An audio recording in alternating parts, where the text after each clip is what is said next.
ભાવનગર જિલ્લાના જેસર તાલુકાના રાણી ગામે બની હત્યાની ઘટના. જૂની અદાવતને લઈને બની હત્યાની ઘટના. કાકા ભત્રીજા પર 4 ઈસમો દ્વારા કરવામાં આવ્યો હુમલો, જેમાં કાકા પ્રતાપભાઈ એબલભાઈ કામળિયા ઉંમર વર્ષ 46 નામના વ્યક્તિનું થયું મોત, જ્યારે ભત્રીજા રઘુભાઈને પગના ભાગે પહોંચી ગંભીર ઈજા.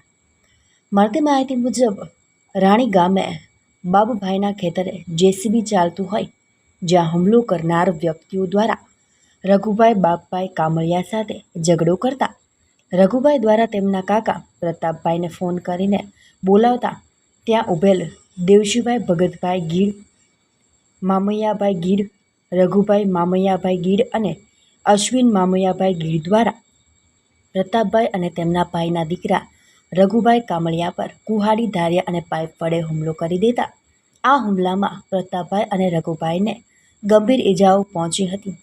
તેમને ગરદાર ખાતે સારવાર અર્થે હોસ્પિટલમાં ખસેડવામાં આવ્યા હતા, જેમાં પ્રતાપભાઈને વધુ સારવાર માટે ભાવનગરની ખાનગી હોસ્પિટલમાં રિફર કરવામાં આવ્યા હતા, જ્યાં પ્રતાપભાઈ એબલભાઈ કામળિયા ઉંમર વર્ષ 46નું ખાનગી હોસ્પિટલમાં સારવાર દરમિયાન મોત થયું હતું, જ્યારે તેમના ભાઈના દીકરા રઘુભાઈને પગના ભાગે ઈજા પહોંચી હતી. સમગ્ર ઘટનાને જાણ જેસર પોલીસને થતાં જેસર પોલીસ કાફલો ભાવનગર ખાતે પહોંચી આ ઘટનામાં સંડોવાયેલ 4 ઈસમો વિરુદ્ધ હત્યાનો ગુનો નોંધી આગળની કાર્યવાહી હાથ ધરી હતી.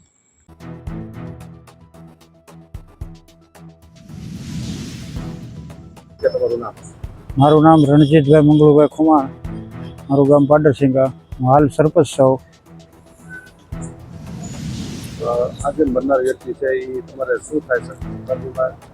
મારા મામાના દીકરા છે, મારા ભાઈ છે. કયા ગામે ઘટના બની છે? આ રાણી ગામ આવ્યું, રાણી ગામ દેપલા કહેવાય, જેસર તાલુકાનું. ત્યાં આવડા ખેતરે, એના ખેતરમાં જેસીબી ચલાવતા હતા. ત્યાં આવડા 4 વ્યક્તિ જઈને આની ઉપર હુમલો કર્યો અને આને મોતને ઘાટ ઉતાર્યા છે. હુમલો કરવાનું કારણ શું થાય? જૂની અદાવત હતી, જે તે વખતે સમય પહેલાં પશુ સરાવવા બાબતથી એને જૂની અદાવત રાખી અને આ કૃત્ય કર્યું છે. હુમલો કરનાર વ્યક્તિ છે તે ગામના છે? ગામના જ છે બધા. ઓળખો છો?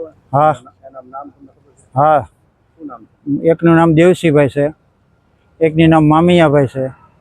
મામૈયાભાઈના દીકરા નામ છે, એક નામ રઘુભાઈ છે અને એકનું નામ અશ્વિનભાઈ છે.